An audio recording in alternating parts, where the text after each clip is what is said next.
Welcome to the Irish Zone Live.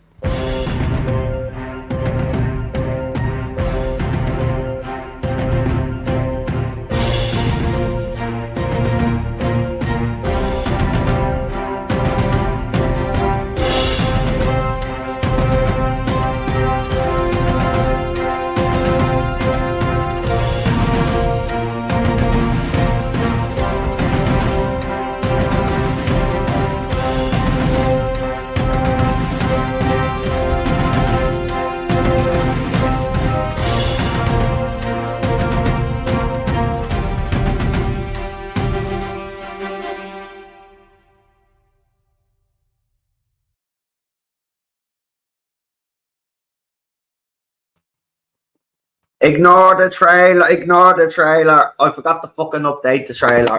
So that's not the news we're talking about. We talked about that news yesterday. But we are here to first of all, I'll say welcome.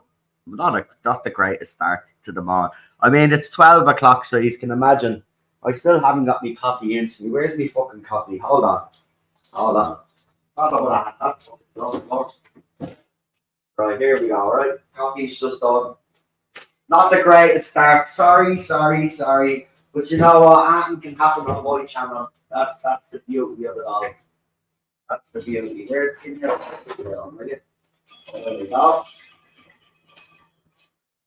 Talking to me fucking self. Ted is looking at me. What the fuck is going on, Daddy?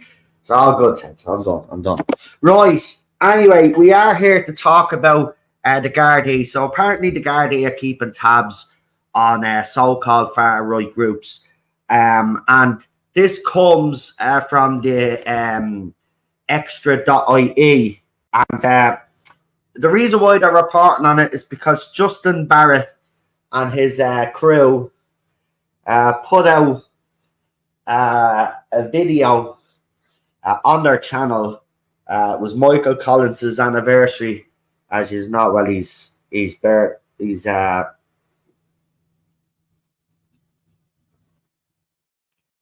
his anniversary, and what you call it, Justin, the former leader of the National Party, has set up his own little group, and they came out to talk, obviously, on the ambush site where Michael Collins was sadly taken from us, and he was there with a group of masked men. They held tricolours as well as the party logo. And I have to say, it's very reminiscent, if I was to say, it's very reminiscent. I can't even keep a straight face. Listen, look, I'm all for all groups or all people in Ireland forming their own groups. But there seems to be a perception with Justin Barrett's group that it's too close to a mad Austrian in the 1930s. Now, I'm not saying that, by the way. I'm not saying that. I've actually met Justin Barrett twice, and I actually spoke on a space where he was speaking, and he spoke very well. But the reaction it's gotten has been a bit, people have been laughing. People have been, is this a parody? And then some have gotten more serious and writing articles about it. But the reason why I want to do this is not just on Justin here. And I'm not complaining about anything that Justin does, by the way. Justin has every right to do what he thinks is best for him and the people that he's around, all right? Not saying anything. It's nothing to do with me. I'm not involved in it. Just like other nationalists are not involved. But what the media have tried to do is lump us all into the same category, same group. So Extra.ie did an article, and I was sent this article, and I found it very interesting the way the media framed this. So I'm going to read the article. It's in the link description, by the way, of the live stream. So when you go in and you see the hashtags there, the article should be there in the link description. If not, I'll put it in later, but I'm pretty sure I did put it in. But if it's not there, I will put it in, and then I'll put it up on the community wall as well for you guys to have a read. Actually, I'll do that now. I'll put it up on the community wall right now so you can have a look and read it while I'm talking about it, so you not, and then you can give you your opinion then in the chat.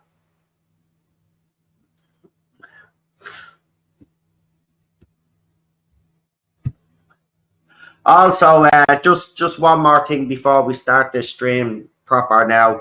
As you can see there now, please know there is zero tolerance for harassment and trolling. Over the last couple of days on both channels, there's been incidents of trolling and incidents of harassment. And there'll be a zero tolerance. So anybody in this chat gets out of hand, you will be removed, and I'll be the one that will be removing you. I won't leave it to the mods. I will do it myself. I'm not going to take any more nonsense from people out there. The bottom line is I've explained how the two channels work, and if anybody has an issue with that, well then, as far as I can see, if you come in here and you start talking about it, it's trolling and you're out. Simple. Anyway, let's get into this article because it's very important that we highlight this.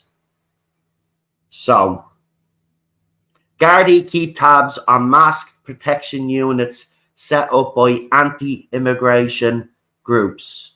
Gardai are monitoring the growth of several far-right groups which are using increasingly militant-style tactics as part of their anti-immigration agenda, the Irish Daily Mail has learned. But that's bullshit. You're saying militant-style tactics. Show me where we have used militant-style tactics. Seriously, show me where we've used militant-style tactics. We have not used militant-style tactics, because if we did use militant-style tactics, it would be game over, because the Gardai are so incompetent, because their leader is so incompetent. It would be over within a matter of days, right? So there is no military-style tactics. Not as yet, anyway. So a new group of masked far-right men was unveiled on Thursday by Justin Barrett, the former leader of the National Party, who has since split from the organisation and is now leading a new group called Clan Éireann. Speaking at the Michael Collins ambush site in West Cork, Mr. Barrett, dressed in black, military-style cap and black coat, said he was unveiling a new protection unit of his party. Behind Mr. Barrett, a group of masked men, all dressed in black, held tricolours as well as the party logo. During a speech which aired on YouTube on Thursday night, Mr. Barrett said the SN is not here to create violence, but will protect himself from the foreign invader. Speaking later about the use of violence, Mr. Barr added, "We are in the SN, are here for the determined will to see that Ireland's voice will be heard, no matter who tries to silence us. We will act within the law. We will act as peacefully as we can, but we will also be ready to protect ourselves and defend ourselves with as much violence as necessary. Make no mistake, Ireland is standing up," he said. Security sources have downplayed the significance of the group and likened Mr. Barrett to plain toy soldiers. Now, I have noticed when I joined up in this movement, and you know, I've spoke to people who like Justin, think he's a very good speaker. I find him a very good speaker myself. But I've also seen and heard, and I've seen the media do it as well, ridicule this man. And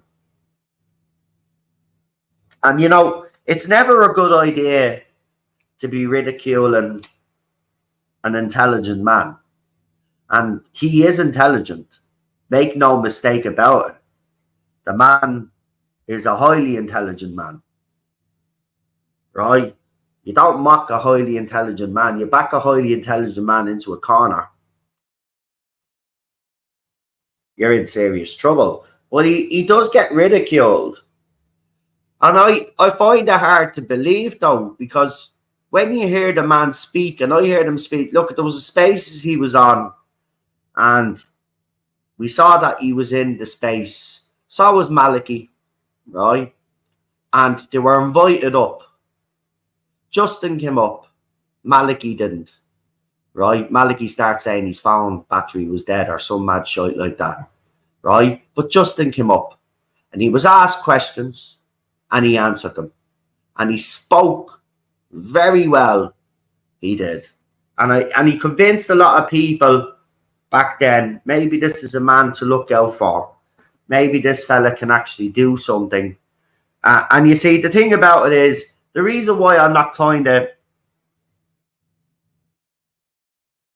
Look, do I think the uniforms are a great idea? I'm going to say no, personally, right? I mean, they look too reminiscent of something else. You know, change the uniforms up. You know, the rhetoric is fine, in my opinion. I think the rhetoric is fine, in my opinion.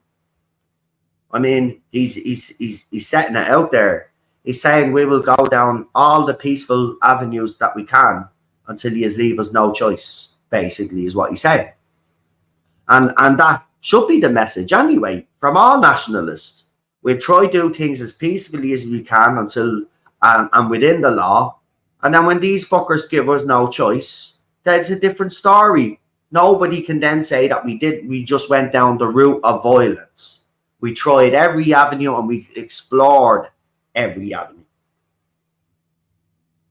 The SN has claimed that its units had already been active in certain parts of the country to hand out literature and to protect the streets. Right? So they're handing out literature and they're protecting the streets in their communities. Right?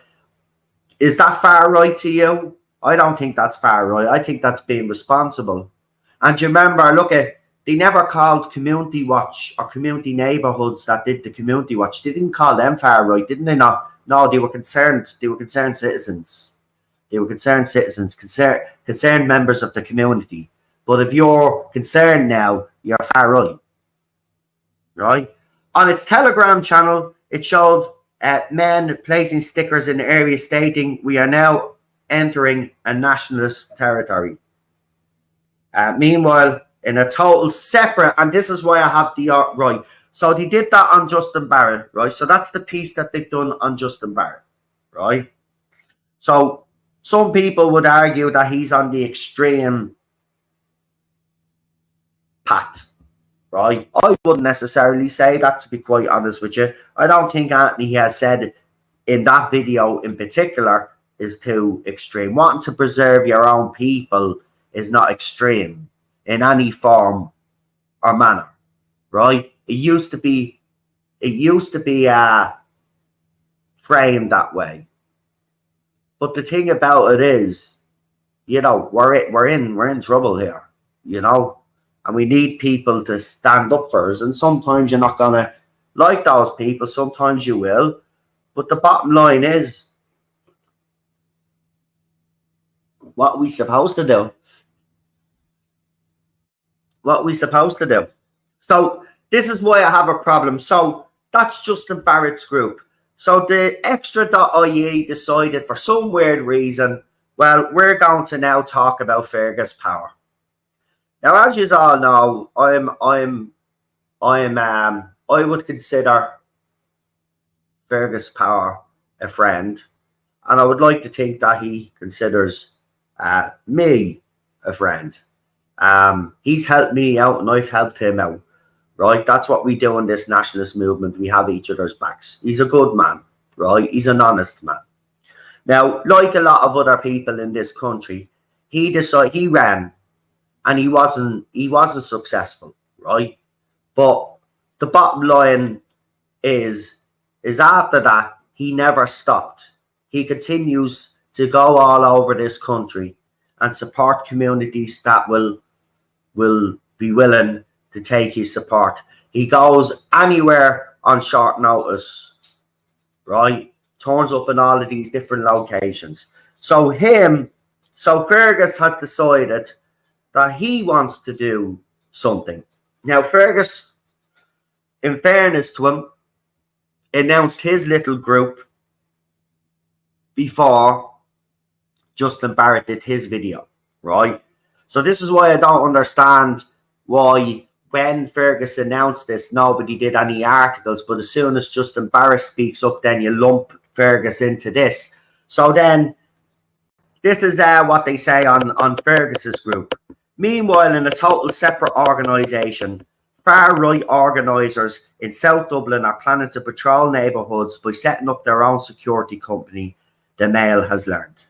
Now, he did put out, they are doing, in Fergus's group, you're going to have to get a security licence because you're going to be an actual security guard. It's all above board. Like, it's not acting illegal. Like, he is setting up his own security company that's going to help patrol areas around the country. I think that's the goal anyway, around the country. I think right now, I'm hoping to get him on to expand on the details. I have been in touch with him. So we'll get more information on that. But he's decided he's fed up. He's fed up, right? So instead of calling the Extra and all the media, calling these people far right, why don't you fucking go down to them and listen to their fucking concerns and report on their concerns rather than fucking drag their fucking names through the fucking mud because you don't agree with them? So apparently this has led to concerns within the Garda Síochána, with members of the force believing the plans could result in vigilantes on the streets, numerous sources told the Mail. While many in the area have disregarded the plans of they call them anti-immigration, organiser Fergus Power, there are fears within the Garda Síochána that the establishment of such a body would create a headache for officers in South Dublin areas of Ballybrack, Shankill and Loughlin's Town. And that's exactly what it's all about. We've got to make it difficult for An Garda Síochána, right? Because the bottom line is this: they're not protecting communities, right? They're not protecting communities. Now, security guards have limited power, right? But they can make a citizen's arrest, right? I worked as a security guard myself for a while after my accident. It's the only job I could get that I could actually do. So I did a bit of security, right? I got me license and all. You can get it within a day. It's that easy, right? But you get your license and all. Then you do your training, right? I even had to learn how to train with a guard dog and everything, right? Did all of that, training with a dog, then just doing the basic training as well. Little bit of paperwork, and then you're done. But it's above board, and this is why it will be a headache for the Gardai, because above board, it'll be a proper security. If the Gardai are not willing to do their jobs and protect the streets, well then Irish people have to do it themselves. And nobody's saying going around kicking the head off people, because that's not the way to do things. But you can make citizens arrests and all of that. You can't stop crime from happening. Listen, the bottom line is some of these lads will probably never, whoever joins it, will probably never have a run-in with anybody or have any trouble, right? But if there's scumbags in your area, right, that you don't want in your area, and there's a presence around that area all the time, trust me, those scumbags are not going there. They won't even try it. And that's the whole purpose of this. See, that's what the Gardaí need to be doing. There needs to be a presence of Gardaí in communities all over this country, but obviously they don't have enough numbers for starters, right? They're already stretched. But most of the Gardaí can't even go into certain areas because they're just not liked. So they say this because they have to get the dig in. They go, Mr. Power, who was unsuccessfully ran in the latest local election, said plans for a dedicated private security team made up of volunteers are already progressing. Security sources with knowledge of the local policing in the area have told the Mail that establishment of this sort of group would make it difficult for Gardai to avoid bumping heads with them. In a statement, Mr. Power said, "We plan to set up a registered security company to perform patrols of estates in Ballybrack, Loughlinstown by volunteers made up of local men and women. None of us know what the future holds, so we feel that being proactive now and putting these security measures in place is the best thing for our children and for the people of our village going forward. We hope this might have a positive knock-on effect throughout other Dublin and nationwide Irish communities, as we have a duty of care to protect the most vulnerable in our society." He also went on to say, "I have a name for our company and I'll release it once we have registered and everything is finalised. This project will be community-based and funded through prize draws and raffles, etc." So they're going to need funding, guys. They're going to need funding for this security company. So if you're down for Irish people like Fergus Power setting this security company up, and maybe he can expand it once he gets enough members and he gets a bit of funding, maybe then we can actually protect all of these areas, you know, and show up the Gardai. Think about it. If locals, right, are able to walk around their community and not be hassled, right, and kids can play without parents don't have to worry about their kids because they know there's people around the area that are making sure that the area is secure. Trust me, that'll have a positive effect on the community and it'll show up the Gardai. And then the people will be demanding, well, why isn't the Gardai doing what they're doing?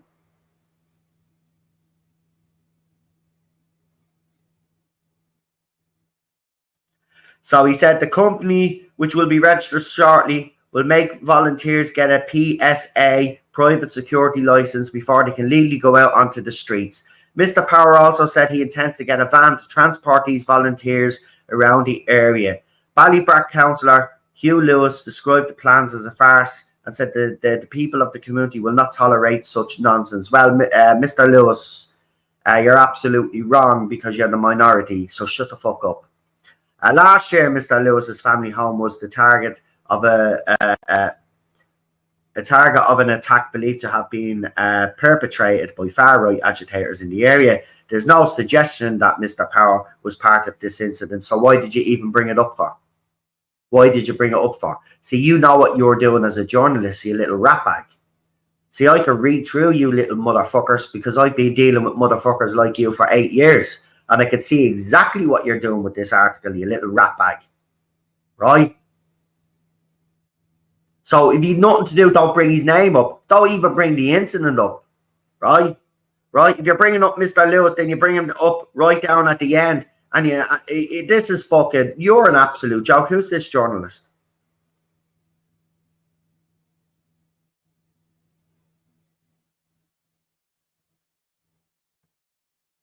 Oh, it's him.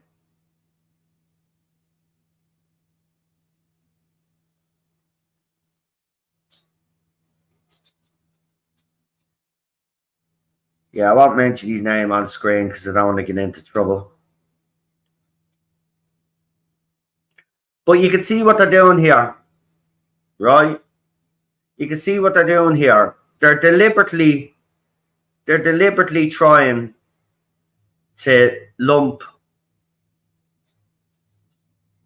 everybody in to this same fucking, and it's absolutely disgusting. I mean, that journalist ought to be ashamed of him fucking self. I mean, but this is what you get now, modern journalism. They actually have no integrity. Right? And this is the thing. This is the good idea. See, it will be a headache. And I know because we've got certain, when you're a security guard, you do have certain rights, right? They're limited. But if you're in within the law, right? If you're within the law, the Gardaí can do fuck all. If you're patrolling the area in a secure, nothing. They could do absolutely fuck all. And this is why it'll be a headache. So apparently a note was attached to a brick that was thrown through his window, and it said, stop supporting fucking refugees or you'll have to move out. This is your last warning. The bottom line is this. Look, I don't believe that any politician's home should be targeted because you're only playing into their hands, right? There's a time and a place for that, and it's not the time, and it's certainly not the place, right? You've got to think of it this way as well. Some of these politicians have kids, right? And we've only seen recently over in America, the left and the right, MAGA and the left, right, attacking kids of their kids of their opponents, right? It doesn't matter what you think of the Democrats and those main candidates, right? But you leave their fucking kids out of it. Even if you do think that their kids are weird and freaky, it's nothing to do with you. You leave their kids out of it. It's the same with the fucking left going after Baron Trump as well. Someone said, oh, I'd love to throw him in a cage full of foils, right? Disgusting comment. Leave people's kids out of it, right? These people, these politicians, right? What baffles me is they have their own kids, right? You think they'd understand from their point of view, but somehow the money is more important to them, or whatever it is more important, right? But they do have young kids, and their kids are innocent, right? Their kids are innocent. So leave fucking kids out of it. That's why I have always said there's no point of going to politicians, because you're only playing into the establishment's hand, especially those with kids, right? Especially those with kids and young families, right? Not saying, as I said, those with kids and families, right? Not all of them have kids. There's nobody to shag them.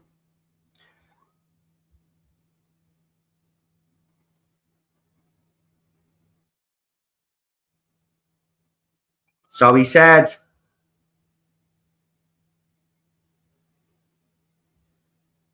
where is it now? So they believe that this might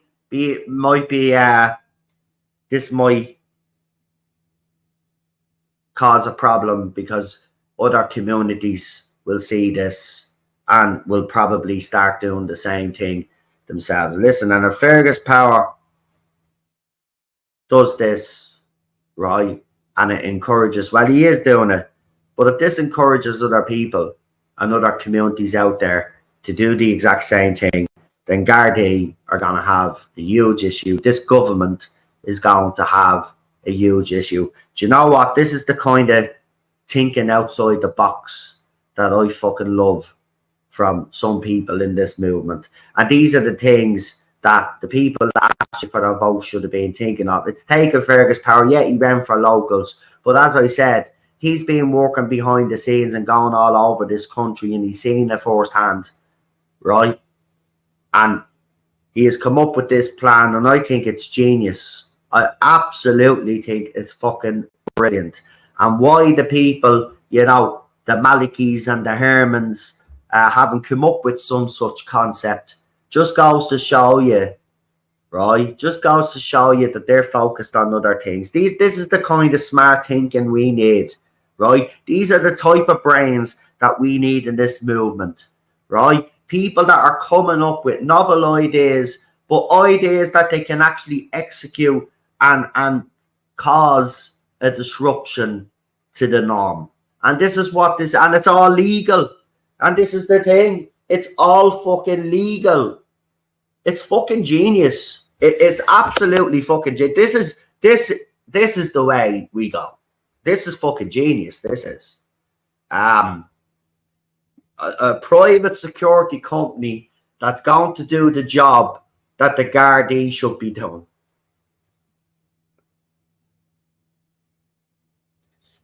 And I can tell you, if that happens, and it happens in other areas in Dublin, I can tell you now, you would even see crime committed by Irish lads, right, come down. Because they won't be going around doing what they're doing either, right? And don't be naive to think that our youth don't cause any problems, because even when we grew up, our youth was an issue, right? Irish youth is always an issue as well, right? Because they're being neglected, right? We were the same when we grew up. It's just we tried to stare out at trouble as much as we fucking could.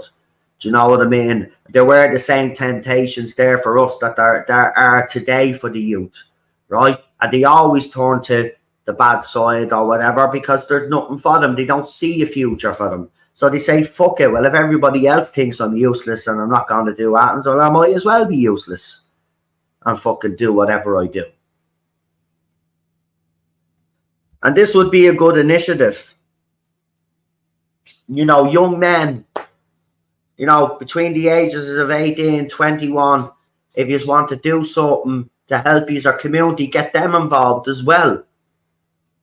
It's fucking genius.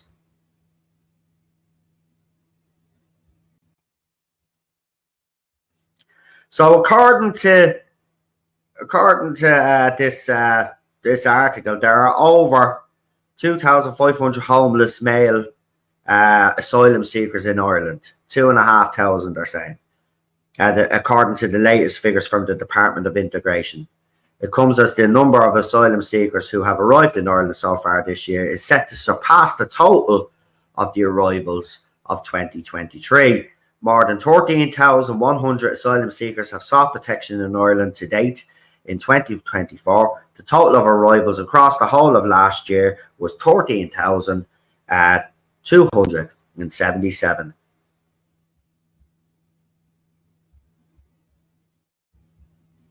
Right? So 13,100, they're saying, sought protection in Ireland to date in 2024. And that was more than, that's nearly more than the total number of last year already. So how does that figure of 2,500 homeless male asylum seekers, there's more than 2,500 asylum seekers on the streets. That's clear. And then you've got the rest of them in IPAS centres. Listen, we're fucked. We are royally fucked. Right? And no voting is getting us out of this. We've got to be smart now. Right? This is the kind of thinking that we need. Right? As I said, I'm in my own little group with a bunch of people. And already some of those people have already been out and they've done they're doing what they said they were going to do, which I'm absolutely proud of them, but they've spoke to people and stuff like that. Now I'm going to a location myself. I'm going down to talk to locals and to my own cousin, believe it or not, because my family home, my area where I grew up in, may have suffered the same fate. Now I don't live there anymore, but it was my place of my birth, my childhood, and well, let's just say there's a landlord there that tried to turn an apartment block into a part hotel. So it's kind of like half apartment, half hotel. And he did it illegally, and then he was told to stop. He was evicting Irish people out of their homes, by the way. Now, my cousin got in contact with me to tell me that he believed that the site may be an IPAS centre. And he sent me a few photographs which I threw up on the channel last night. And you can clearly see that there are people outside that building now. My job now will be to ascertain whether it's an IPAS centre, what the hell it actually is. Now, this landlord in particular, I've put the article, by the way, with the video. If you go into the comment section, I'll put the article in there, but it's also in the link description. But this fella, this landlord in particular, is all about making money, right? So my whole thing with this is, well, if he tried to turn it into an apartment hotel and he was told he couldn't do it and he had to revert it back to apartments, then I was thinking he could go to the government then and say, well, listen, I have a bunch of apartments here. You know, I'm here to make I want to make a few quid. You can use my At least is my place, and you pay me for every migrant that I take in. So I'll be going down to check out that location, and I'll be probably live outside it. Actually, I don't know if I'll be live, but the plan is to go live because I have me mobile data, so it should be fine. But the plan is to go live once I can ascertain what the place is, because but I will take some footage of it just to show you how big this fucking place is. But I'll see if I can get any of the people coming out of it and asking them if it's apartments, is it a hotel, or is it for migrants? See if anybody will answer me. Now, the reason why this is personal is because my cousin's girlfriend was attacked as she came out of the shop. He pulled a cigarette out of her mouth, the migrant did. Right? Apparently they're knocking at people's doors and harassing people.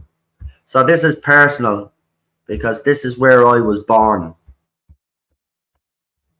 And if it is indeed an iPass, well,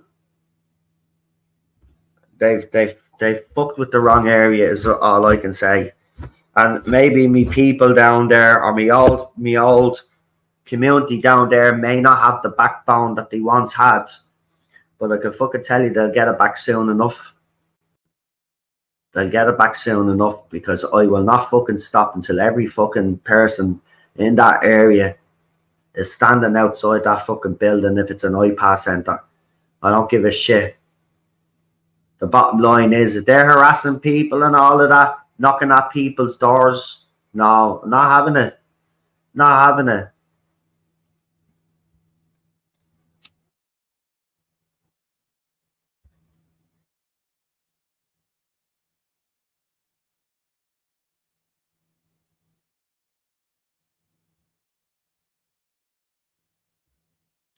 So,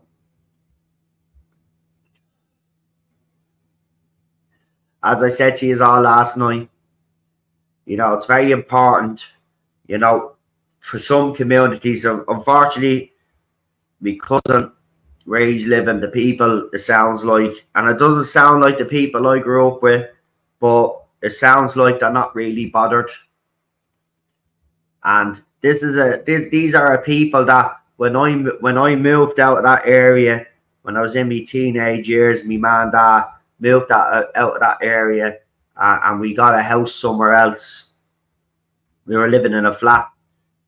They got us a house, and I remember when I moved down there, and then when I went back to visit the childhood place, it wasn't the same. Like, what I mean was, people's attitude towards me was slightly different, because I was kind of treated like a bit of an outsider, because I'd moved to what would be perceived as a kind of a better area, right? So it was never the same. And now I'm being told that, like, there's every Tom, Dick, and Harry walking through that area, and nobody is not, like, suspicious like they would have been back in the day. But you see, when you regenerate an area, which they did with that area, some of the people leave. They take the offer of a house somewhere. They don't stay in the area. Then what happens is, then you've got to replace those people with people that obviously don't know the area. And then that's what happens then. It becomes the whole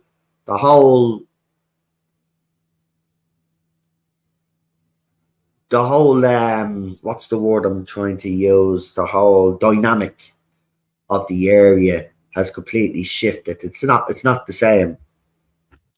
But this is this one's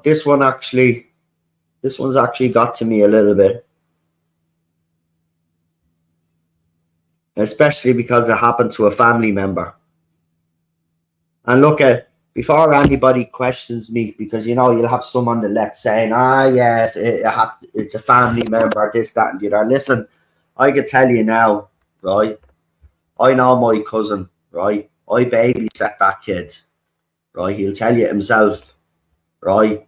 That kid, not there's not a lion bone in that fucking kid's body, right? So if he told me an incident happened down there involving his girlfriend, an incident happened involving his girlfriend, he has nothing to gain, by the way, by coming out with this, because he's got his kids, he's got his girlfriend, and that's his focus, right? But he sees what's happening in his area, and his missus can't walk down the fucking street, right? And it could be the same for his kids as well. If they're doing that to women, you know what they're like, folks. You've seen many incidents all over this fucking city. We've seen it across in the UK as well, right? None of us are fucking safe. And I tell you, if any of my family members are in danger, that's it. It's game on. Listen, though, I'm, because I'm leaving, tell you this, I'm not traditionally a fighter. I'm not. But when it comes to me fucking family, right? And we're a fucked up family, by the way, because, you know, I didn't know he was me cousin, because I haven't seen him in years, because we're not, it's a weird air family. We don't really kind of extended cousins and all of that shit. We're not really like, you know, we only meet up for special occasions, like, really, and funerals maybe, and it's weird. I don't know if some families are like that, but it's just everybody just has a lot of things going, I suppose, in their lives as well. But I suppose it could be argued that we should all make more time for each other. But it's just the way our family always has been. It's just, you know, it's not that we don't like each other or anything like that. It's just we just prefer our own company, I think. It's weird, but it's family, man. And the bottom line is, like, you know, I don't know his girlfriend, because obviously I didn't know it was my cousin, but she's family. She's family. She's with me cousin. And the bottom line is, you cross that fucking line with any family member, that's it, man. So I'll be down there. I'll be scoping that place out, and I want answers. And I'm not leaving until I find out what that place is. Because that landlord, if you read that article, folks, I've put it in as I said. If you read that article, this landlord is dodgy as fuck. Look at the things that he said. And then there was a part in where it was a bit unlivable or something like that. And then I was thinking, well, that's a perfect place to put the migrants, isn't it? I said, look at fucking Crown Paints. They're willing to throw them into that little shithole, right? So if apartments are not exactly up to fucking standards, right, but they're better than what they're fucking living in, they're going to throw them in there. And trust me, this landlord will take the money. Read the article and you know that this fella is just all about money. So if the government said to him, or he approached the government, listen, I have a property here. I'm at the fucking all the Irish out. Here you go. Fill it with migrants. And then that cunt will make, you seen it, the people that have taken in migrants, they're literally making millions. They're literally making millions out of all of this. So that's why I highlighted it. And, you know, I'm actually a bit pissed that it hasn't gotten much traction on the channel, to be quite honest with you, because even if people don't think it's an iPass centre right now, like, it could possibly be one, and it should be highlighted, right? This landlord's a dodgy fuck. Anyway, even if it isn't, people should be outraged that this landlord has been evicting Irish people out of their homes for money.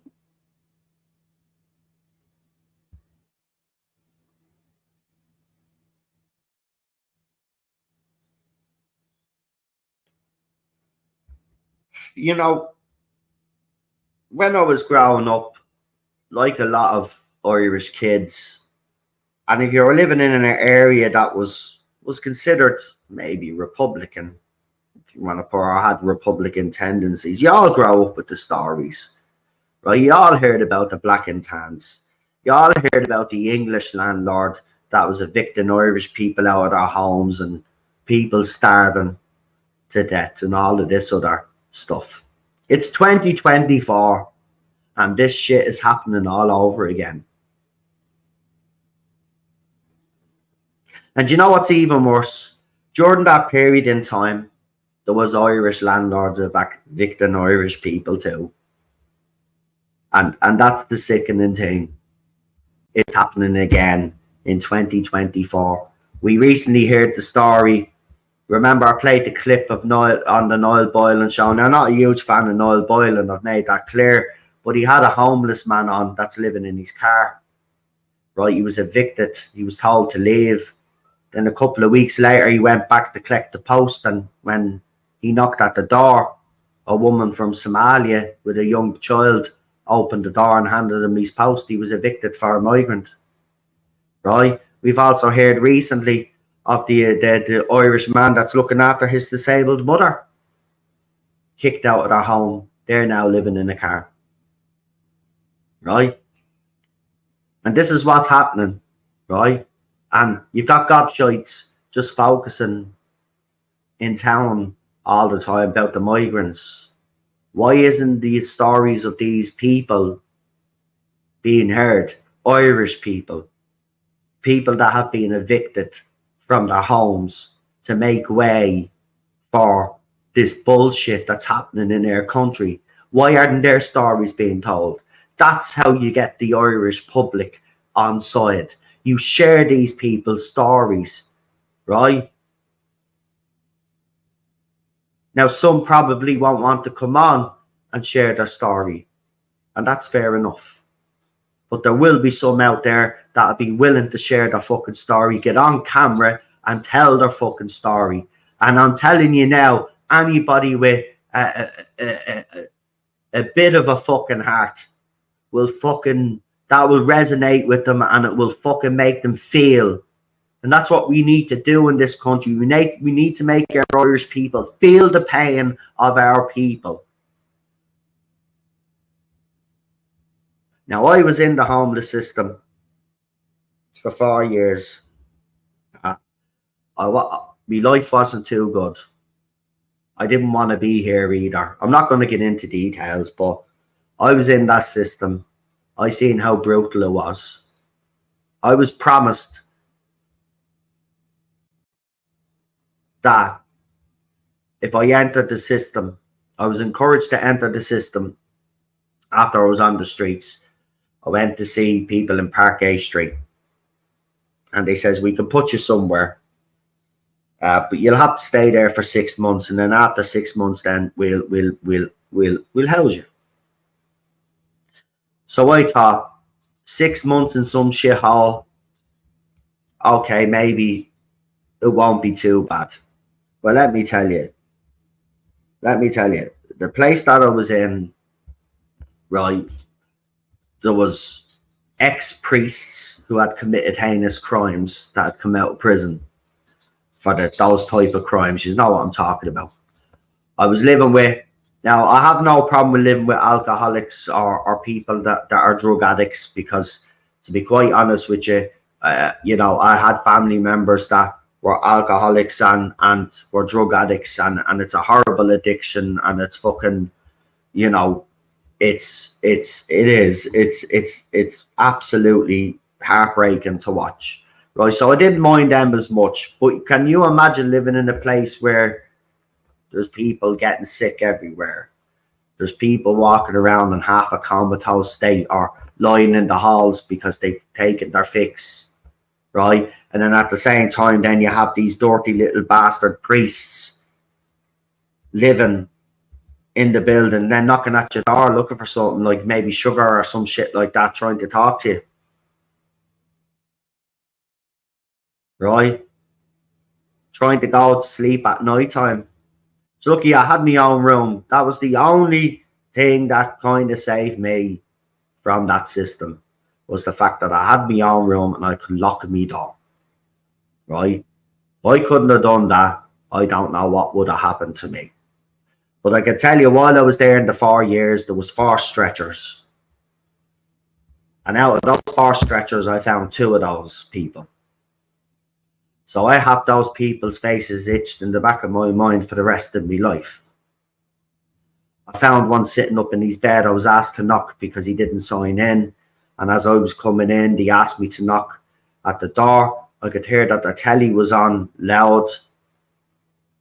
Called for them. No answer. I opened the door and there's the fucker sitting up in the bed, dead, like. Then I found another fella outside as I was coming in. He froze to death. But he was also on other stuff as well.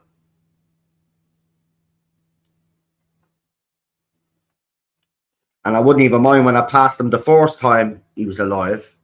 And I told him, it was one of those, I don't know if you remember, it was the time where we were getting like minus, the weather was just as cold as fucking Russia. Right? It was that particular night. It was really icy as well. When you were breathing, it was actually hurting your lungs. And I remember saying to him, he was a bit grumpy at me, right? But I remember saying to him, will you get in out of the fucking cold there? I says, even sit inside that main reception there.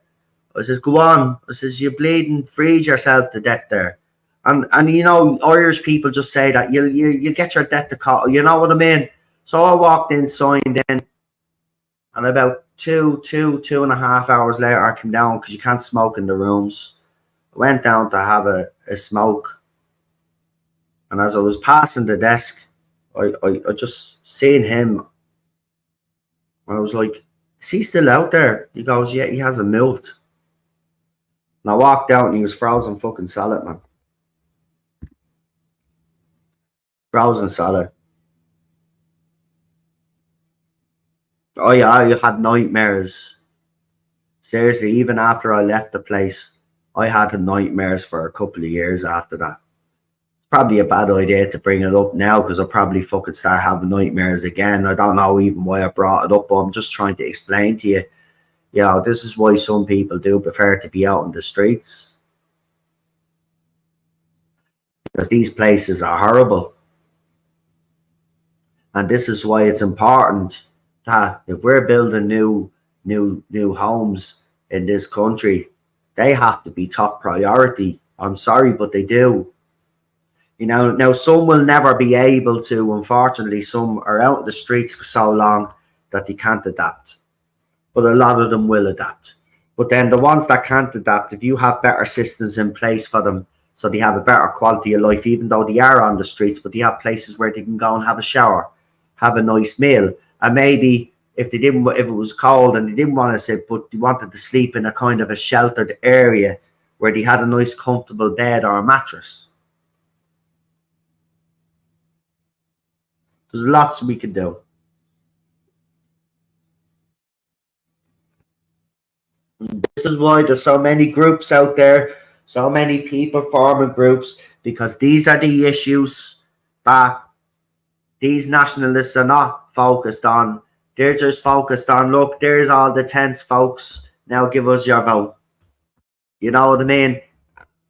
There's a lot that can be done now, and that's why Fergus is doing his thing, because he can get something done realistically, right? That's why there are people out there that try to help the homeless, because that's things that can be done. But be under no illusion, folks, we don't have 5 years, let alone 5 minutes. But everybody's got to do what they've got to do. But the media are now, because they're desperate and the government's desperate, they're going to lump all of these groups in as one. And that's unfair, because all of these groups, yes, we all have one goal, the protection of the country. And that's one thing that does drive us all, right? But all of these different groups do have their own beliefs. They do have their own, you know, differences. And, you know, there's nothing wrong with that. But the fact that the media are trying to lump them all in as the same is absolutely disgusting. But, you know, what do you expect from the media? You know what I mean? They've been at this for a very, very long time. they're corrupt. They have no integrity, and you know, the bottom line is that, you know, until the media grow a backbone, which they never will, but we don't have those journalists anymore that used to have a backbone, that didn't care about the establishment and come out and speak up. We don't have those journalists anymore. Then is the closest that we will get, but at the same time, grift media are just trying to be the new RTE, to be quite honest with you. They're trying to be the new big boys on the block, and the jury is still out on grift media, to be quite honest with you. But I do like some of the stuff that Ben talks about, but then there's other times that you put out stuff and say, what are you fucking talking about, man? But again, you know, true journalism is doing the exposes like he's done, and you know, not giving his opinion. We don't want to hear a journalist's opinion, right? That's not the point of your job. Your job is to inform the people and to inform them without any bias. Simple as that. You have to be neutral. As soon as you give a political opinion as a journalist, that's it. You've lost all integrity, as far as I'm concerned. Your job is not to give an opinion. Your job is to inform and keep the people informed. And that's why there was a journalist over in the UK, and you know, I don't normally praise journalists, but there was a journalist that in the UK, the police wanted his photographs of the, I think it was the Rotherham violence, and he refused to hand them over because he said as soon as I hand those photographs over, basically what I'm doing is I'm being the police, and that's not what the media is, right? So he stood up. For once, a journalist with a little bit of backbone actually came out and said, no, I'm not handing over my photographs, because, you know, my job is just to report. My job is not to help the police do their job and all of it. And he's right. He's absolutely right. So he stuck to his fucking guns. At least look, I'm not saying there's no journalists out there. They're very few and far between, and some of them won't speak up, because you're seeing when journalists do speak up, especially in America with Tucker Carlson and all of that, they try to cancel them. So, you know, being a journalist today, you know, for the brave ones that come out, I say fair play. You know, the rest of them won't come out because they don't have a backbone. They all know it's wrong. They just don't have the backbone to come out and say it, because they don't want to be cancelled, because they're all a bunch of pussies.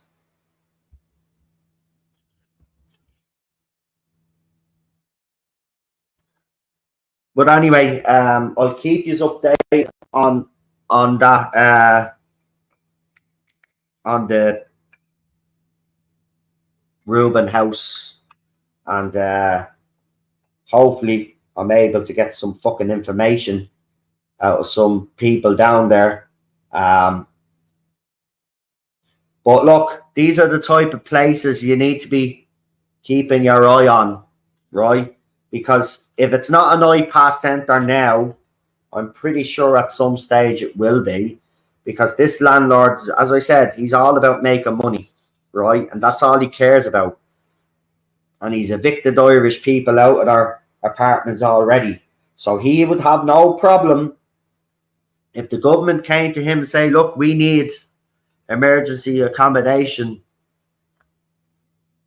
right? There's a lot of Irish people that are selling us out for money. Remember that. That's what they're doing it for. Money. You know, money is the root of all evil, but unfortunately you can't live without it today. But it is the root of all evil. It makes people do things that they probably wouldn't normally do, but people see the money, and, you know, it's driven that way, that money is the end all and all of everything. You know, you can't have nice things without money.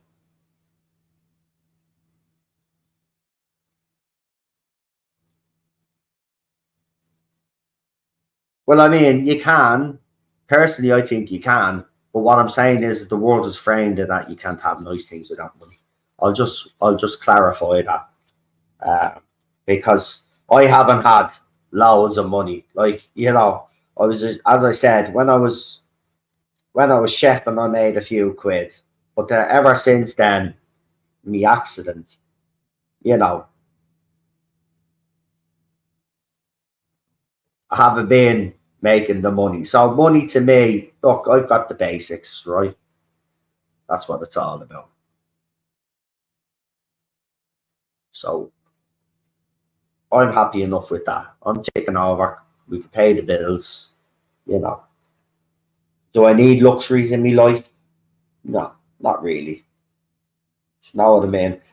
Look, I'm not going to sit here and say I wouldn't mind having this, that, and the other. But you know what I mean. It's not the end of the world. Like I still have a happy life. Like, you know what I mean?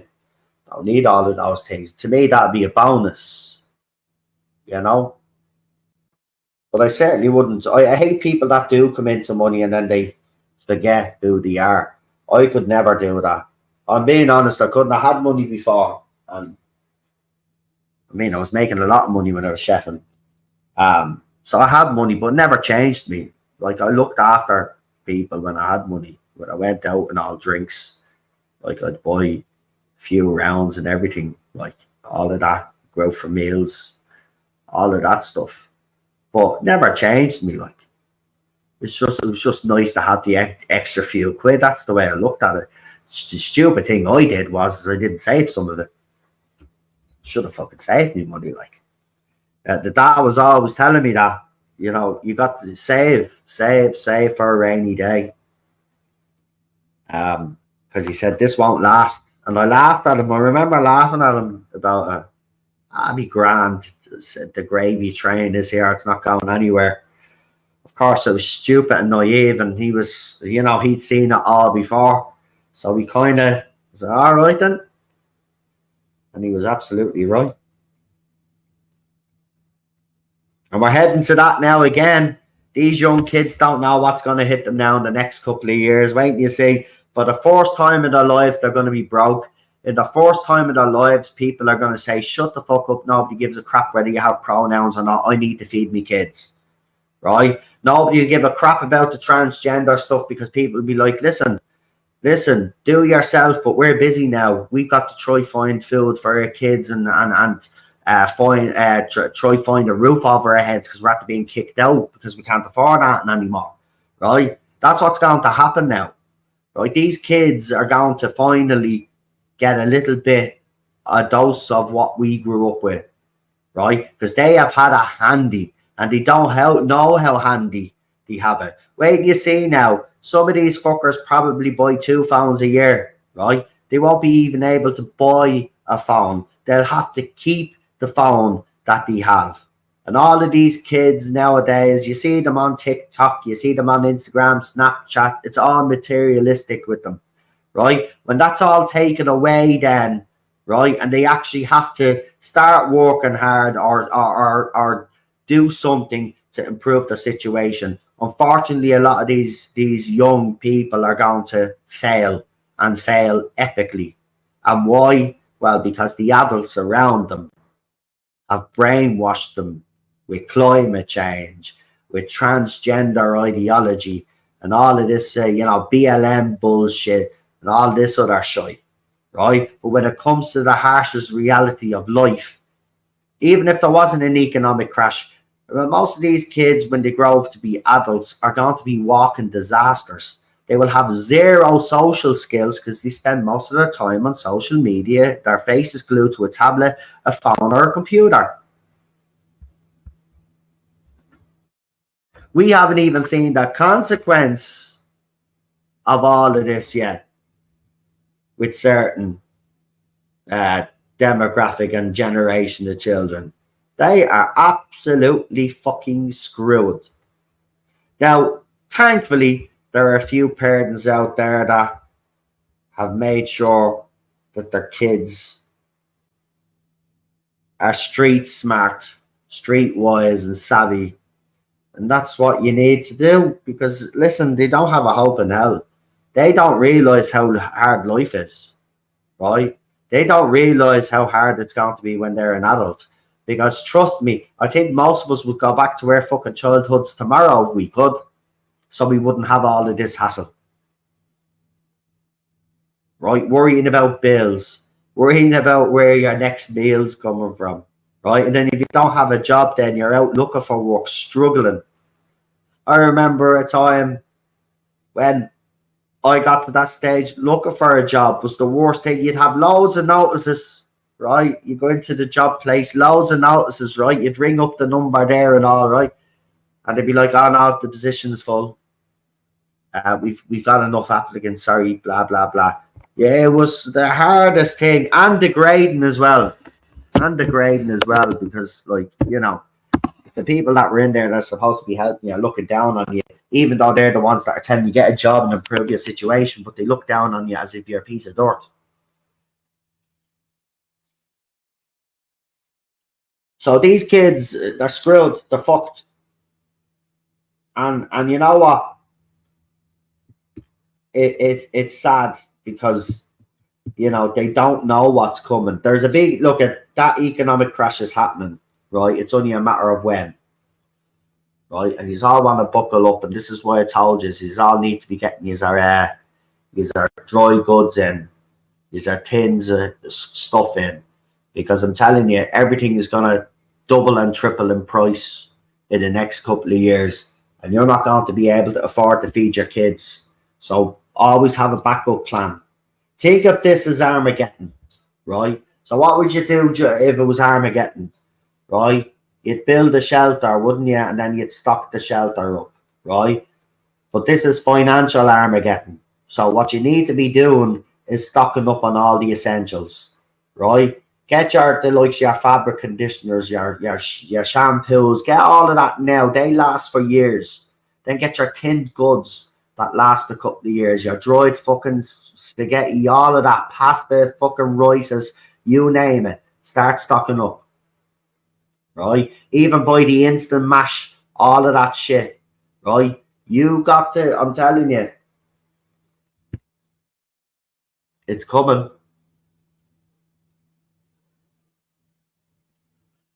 The last economic crash I could see coming, the one that we just had, well, wasn't really an economic crash as such, but the kind of the recession. But I seen it coming. The telltale signs were there, right? You just have to look at the global stock markets, right? That's an indicator, right? And Japan had its moment. The US has already had a moment. There's an economic crash. There's an economic crash on the way. And what's going to help facilitate it as well is Russia, China, and other countries are basically refusing to use the US dollar when they're doing business. So that's going to fuck everything up. So we're on the way. And by the way, this will be my third. Will it be my third or fourth one now? I think it might be me fourth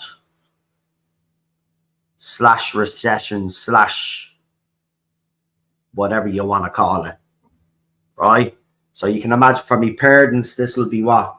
Probably the 7th, 8th, maybe 9th. Right? And this is what they do, by the way. Right? You'll notice, right? If you go back through the history of stock markets and crashes, right? You will see they do this up and down pattern. So for a couple of years, it'll be great, right? And then it'll be bad. Then it'll recover again, but never recover at the level that it was the last time. So think about it. The standard of living, the cost of living, right? It's all increased, but the quality of life has your life has come down. This is what happens. So when the economy is up on the high, then you have the crash. When it comes back up, it never comes back up to the levels of pre-crash, right? They're lower, right? Then you get a couple of years of where it's at that level and it's great, and then another crash, and then it lowers again, and the same thing again and again and again, and it's rinse and repeat. And every time each crash gets worse and worse, but the recovery is lower every time. And what happens then? Irish people and the world in general, people are paying more. Bills go up. But, you know, the cost of living crisis, they call it, well, they create it. And it's all to keep us in line. It's all to keep us in line. They don't want us to have too much money. We have too much money, then we could become dangerous. So they have to keep us, you know, they'll let us have money for a few years. See, this is what they do. They let us have money for a few years to kind of pacify us a little bit. We think everything is great. And then the crash comes along. And then again, there's a little bit of a recovery. This is what they do, right? When they feel that tensions are rising, and with all of this, and think about it, isn't it funny now all of a sudden with all of this mass migration, there's now another crash on the horizon. And then you just have to ask yourselves, well, are they manufactured? And I can tell you 100%, and 100% of them all have been manufactured. Not one has been natural. Everything that they've done is planned, calculated. Simple as that. Anyway, I'm going to leave it there, bro. We'll be back on Get It Off Your Chest at 7 o'clock tonight. So if anybody wants to come on and give their opinion, you may do so. As it's the weekend, you know, we'll have a short one because we've all been doing stuff. Everybody's been doing stuff behind the scenes as well. So we will come on for about an hour or so. So if you just want to come on, I'll put the link up in the next hour or two. And then when you see the link up, then get into the chat there. And when I put the link in, then whoever comes up first, obviously I'll bring on first. But it's one person at a time. It's not an open panel. And I want to make that clear before we start. It won't be an open panel. It's one person at a time. It's Get It Off Your Chest. We do it that way so people are not talking over anybody, and a person that comes on can give their opinion uninterrupted. So that's at 7 o'clock tonight. We will have the open panel over the weekend as well, as I said. But tonight, it's one person at a time. Get It Off Your Chest. So that's at 7 o'clock over on the other channel. So if you haven't subscribed, please do. And I'll see you over there. For now, thank you for watching. Oh, also for me members on Get It Off Your Chest, I will have a member stream, obviously, this weekend as well. So look out for that. For the rest of you, I will see you all very soon. Enjoy the rest of your day. Stay safe and look after yourselves wherever you are in the world. And I will talk to you for the next one. Bye-bye.